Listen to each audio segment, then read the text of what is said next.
wa ta'ala. Tersebutlah kisah ada seorang pemuda lagi berenang-renang di sungai. Dalam keadaan berenang, tiba-tiba ada buah yang mengalir di bawah oleh sungai. Sebuahlah itu buah apel. Dia makan. Begitu dia makan setengah, dia sadar, ini bukan saya yang punya, ini ada orang yang punya, dan saya makan, tidak saya minta izin sama yang punya.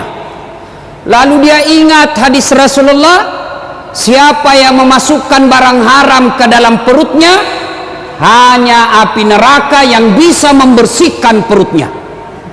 Dia gelisah, waduh, mati saya makan buah haram. Lalu dia telusuri sungai itu, dia cari pohonnya ini, jalan-jalan menyelusuri sungai, dia dapat pohonnya. Wah, inilah pohonnya buah apel. Lalu dia cari yang punya kebun, jalan-jalan dia dapat yang punya kebun. Lalu dia berkata kepada yang punya kebun, ini punya kebun lagi bersihkan kebunnya, dan dia berkata, Assalamualaikum warahmatullahi wabarakatuh. Wahai tuan, balik ini yang punya kebun. Waalaikumsalam warahmatullahi wabarakatuh. Tuan, kata Malik bin Ibrahim, ada apa? Saya dapat buah di sungai, saya sudah makan setengah, dan saya ternyata tidak minta izin sama tuan. Mohon maaf tuan, saya sudah terlanjur makan yang setengah, tolong halalkan yang setengah lagi, saya kembalikan ini yang setengah. Kata yang punya kebun, enak betul kau sudah makan setengah, kau kasih saya sisamu. Tidak mau saya maafkan kau, tuan maafkanlah saya. Dia bilang yang punya kebun, baiklah, saya maafkan kamu dengan catatan nikahi anak gadisku. Kalau bahasa Bugis, wak dampangeko tapi pubene anakku. Langsung dia bilang ini cowok Malik bin Dahlan, alhamdulillah dapat gadis. Tapi dia bilang ini orang yang punya kebun, jangan kau terlalu cepat senang bos. Ini anakku tuli, bisu, buta, lumpuh. Anak gadisku tuli, buta, bisu, lumpuh. Dia bayangkan anakmu, apa enaknya? Dia bilang, ya terserah, kau mau saya halalkan yang kau sudah makan, nikahi anakku. Kau tidak mau nikahi, haram itu yang kau makan, saya dah halalkan. Gelisah, pilih cewek buta atau masuk neraka? Dia ingat lagi, tidak ada yang bisa membersihkan kecuali api neraka. Oke, kata anak muda ini Malik bin Ibrahim, baiklah tuan, saya nikahi anakmu. Sudah dinikahkan. Setelah dinikahkan, lalu bapaknya berkata, anak muda, silakan kau jemput istrimu, silakan kau masuk di kamarnya. Jalanlah anak muda ini berpikir, aduh apa enaknya, tuli, bisu, lumpuh. Dia ketuk pintu. Assalamualaikum warahmatullahi wabarakatuh. Selang beberapa saat keluar kedengaran suara perempuan. Waalaikumsalam warahmatullahi wabarakatuh. Kaget. Berarti dia tidak bisu, karena dia jawab salamku. Berarti dia tidak tuli, dia dengar salamku. Lalu dia buka pintu, dia masuk. Lalu datang ini perempuan, dia jabat tangan suaminya. Berarti dia tidak buta. Dia lihat tanganku, dia jalan menghampiri suaminya. Berarti dia tidak lumpuh. Kenapa? Dia bisa jalan. Dia tidak peluk istrinya. Kaget, tidak buta, tidak tuli, tidak bisu, tidak lumpuh. Dia lari ke mertuanya. Pak, balik kok. Ini kalau bahasa Bugis balik bohong. Banyak juga orang Bugis di sini. Banyak. Masya Allah, di mana-mana saya banyak orang Bugis ini pak. Di biduk-biduk banyak orang Bugis. Samarinda seberang banyak juga orang Bugis. Sangatta banyak orang Bugis. Di Bontang Kuala orang Bugis semua situ. Saya masuk penjara, ada juga orang Bugis. bubuhan bugis ini luar biasa. Lalu dia bilang, ini bapak bohongi saya, kenapa bapak katakan anaknya buta padahal dia melihat? Apa kata ini bapak? Anak muda, anak gadisku sebenarnya sudah banyak yang lamar. Saya katakan anakku buta bukan karena dia tidak melihat, tapi matanya tidak pernah melihat barang-barang haram. Tidak seperti anak muda di Indonesia sekarang suka lihat film porno di HP-nya. Bukan cuma anak muda, orang tua juga. Lalu dia bilang lagi, lalu kenapa bapak katakan anaknya bisu? Anak muda, anakku saya katakan bisu bukan karena dia tidak tahu bicara, tapi mulutnya tidak pernah berbicara kecuali yang ada faedahnya. Tidak pernah berbicara tidak ada gunanya. Tidak seperti ibu-ibu Indonesia, biar bukan urusannya dia gosip juga. Biar Ustadz Dasat na gosip juga. Lewat langsung, itu lagi Ustadz Dasat, itu juga wajunya waktu di TV One. Kenapa? Khususai kok tukang gosip. Lalu dia kita anak-anak muda ini, lalu kenapa bapak katakan anaknya tuli? Anakku saya katakan tuli bukan karena tidak bisa mendengar, tapi karena telinganya tidak pernah mendengar sesuatu yang bukan urusannya. Begitu, iya. Lalu kenapa bapak katakan anaknya lumpuh?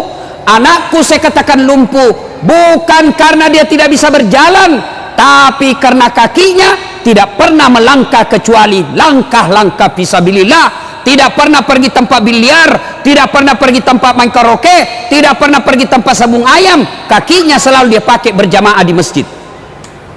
Wah, kata anak muda, berarti bagus sekali tuh anakmu pak. Dia bilang, iya, ini anak gadisku banyak dia lamari, tapi tidak ada yang lulus.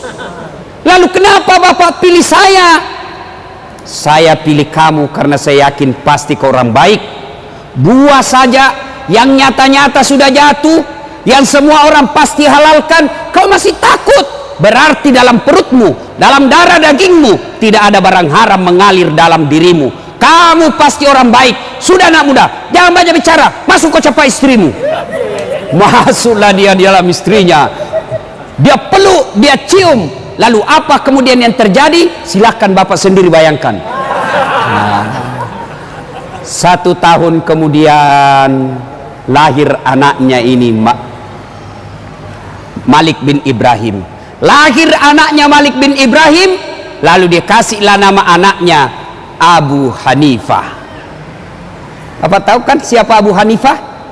Abu Hanifah adalah salah satu imam mazhab yang sampai detik ini masih dipakai ilmu-ilmunya, masih dipakai fatwa-fatwanya. Bukan cuma di Indonesia, seluruh umat Islam di dunia memakai ilmunya. Hebat Abu Hanifah. Kenapa? Karena bapaknya terpelihara dari makanan dan minuman yang haram. Inti ceramah kita ini, bapak mau punya anak seperti Abu Hanifah, meskipun bapaknya sudah meninggal, ilmu-ilmu anaknya dipakai sampai detik ini, maka disebut amal jariah. Meskipun dagingnya sudah hancur, meskipun tinggal tulang belulang, tinggal tengkorak, tapi amal-amalnya tetap mengalir. Kenapa? Karena dia punya anak yang bagus ilmunya. Kenapa? Karena bapaknya tidak pernah memakan dan meminum serangan fajar.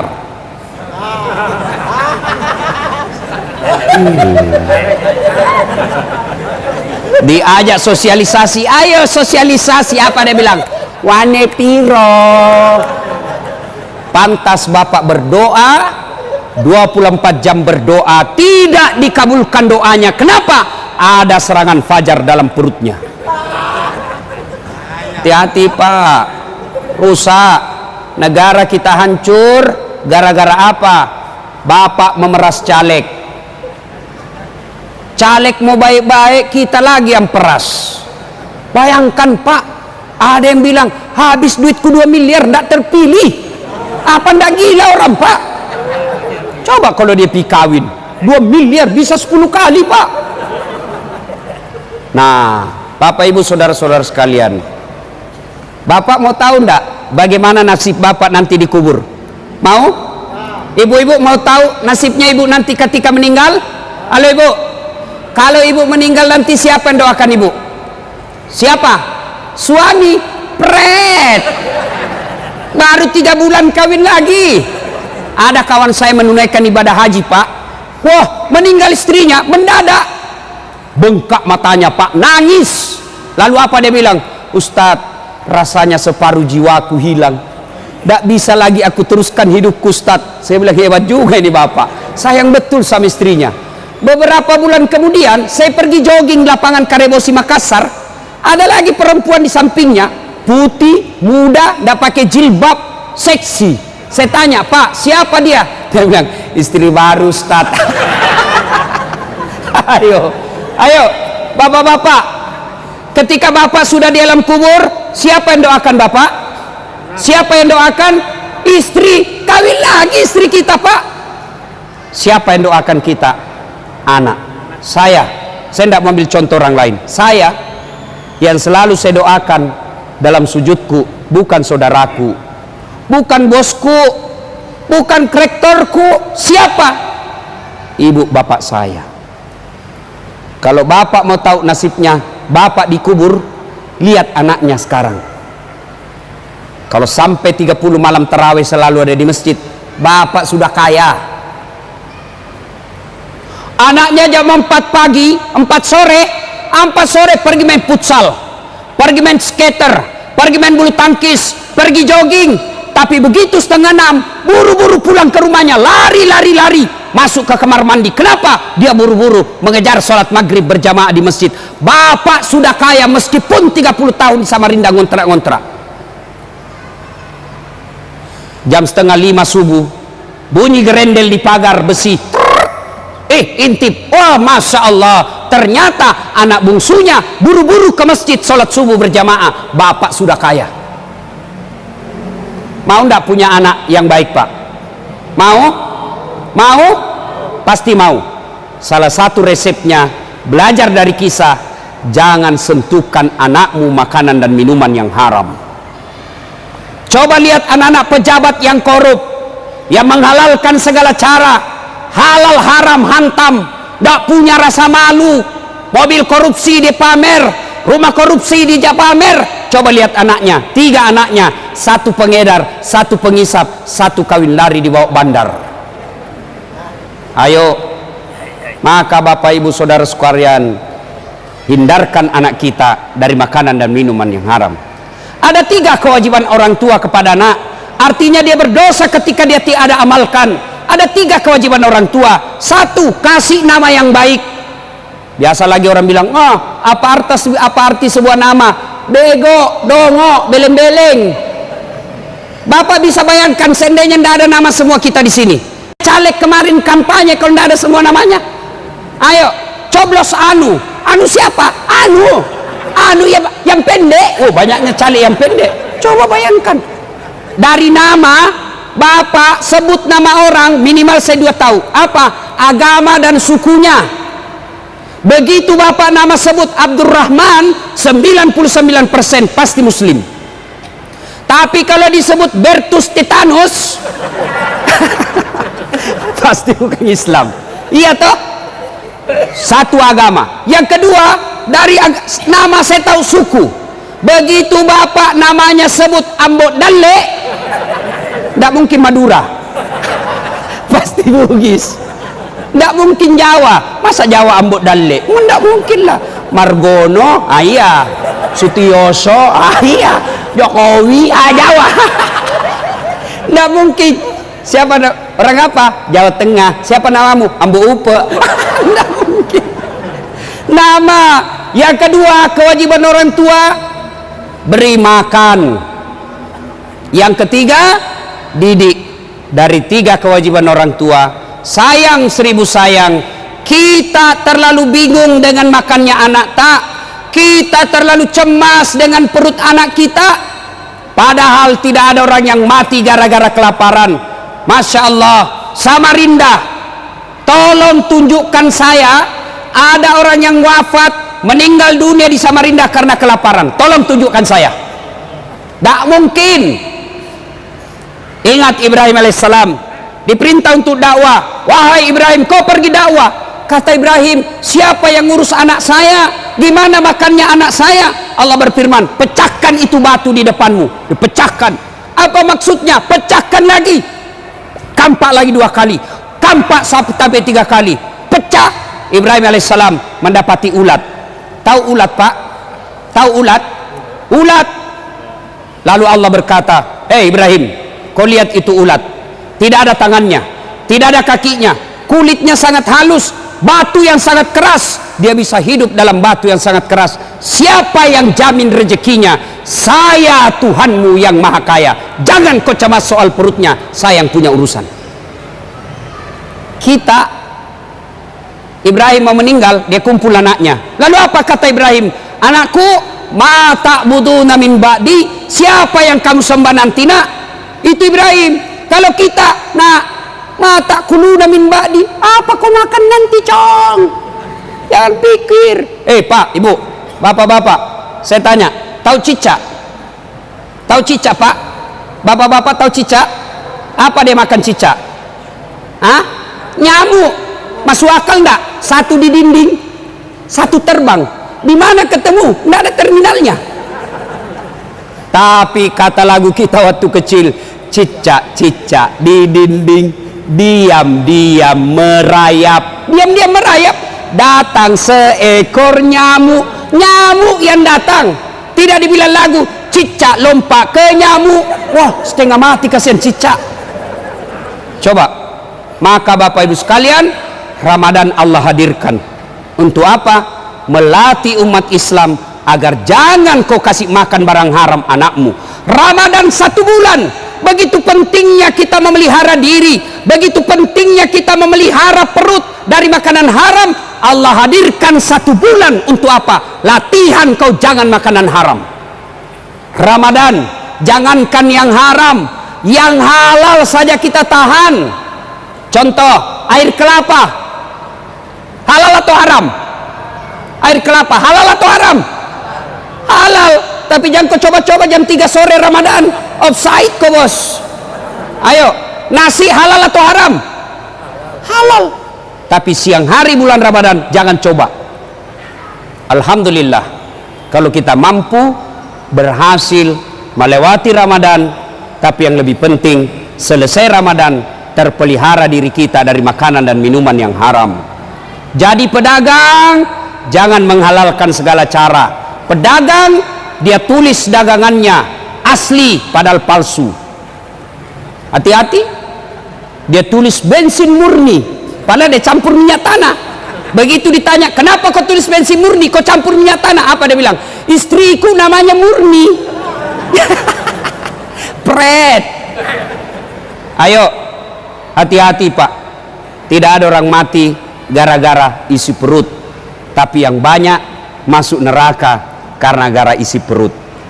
Kumpul kiri kanan, hartanya dikumpul-kumpul, menghalalkan segala cara, ternyata meninggal. Harta yang ditinggalkan diperebutkan oleh anaknya. Bagus kalau untuk sedekah, tapi dia pakai berjudi dan narkoba. Pada akhirnya Rasulullah sallallahu alaihi wasallam suatu saat menuju ke satu tempat. Dalam perjalanan ke tempat tersebut, Nabi melewati pemakaman. Tahu pemakaman, Pak? Kuburan. Lalu Nabi bersabda, langkahkan kakimu dengan cepat. Orang Bugis bilang, ma peri-peri kok. Cepat. Pulang lagi lewat makam yang sama. Sahabat ingin langkahkan kaki, lalu Nabi bersabda, tidak usah buru-buru, kau santai saja. Bersahabat bertanya, ya Rasulullah, tadi waktu pergi buru-buru, langkah kami cepat-cepat, pulang tidak lagi, ada apa ya Rasul? Nabi menjelaskan, waktu pergi tadi, itu orang yang ada di kubur disiksa. Saya tidak tahan mendengar, saya tidak tega mendengar dia disiksa, maka saya mau jauh-jauh cepat supaya saya tidak dengar dia disiksa. Waktu pulang, saya dapat berita Jibril tidak lagi menyiksanya. Saya dapat berita dari Jibril. Kenapa? Allah perintahkan, berhenti kau siksa itu orang tua. Tidak mungkin kau siksa orang tuanya sementara anaknya di dunia lagi membaca Bismillahirrahmanirrahim dengan nama Allah Maha Pengasih dan Maha Penyayang. Masa bapaknya kusiksa, anaknya menyebut saya Maha Pengasih dan Maha Penyayang. Artinya, Bapak Ibu Saudara-saudara sekalian, yang bisa menolong Bapak ketika Bapak sudah dalam kubur bukan pangkat jabatan. Yang bisa menolong Bapak ketika sudah dalam kubur adalah bukan harta kekayaan, tapi apa? anak yang soleh dan soleha. Maka salah satu cara agar anak kita menjadi soleh dan soleha, pelihara dirinya dari makanan dan minuman yang haram. Alhamdulillah, bapak subuh ajak anaknya ke masjid, ajak anaknya ke masjid. Tidak boleh kita biarkan, jangan sampai kita husuk taraweh, kita husuk berjamaah, kita husuk berjamaah di masjid, anak kita di jalan keluyuran, anak gadis kita dibonceng cowoknya dan kita tidak peduli. Maka demi Allah, orang tua seperti itu sebelum anaknya masuk neraka, ku ampusakum wa akhlikum nara, orang tuanya dulu masuk neraka baru anaknya. Auzubillah min zalik. Semoga ada manfaat. Ini saja tausiah kita.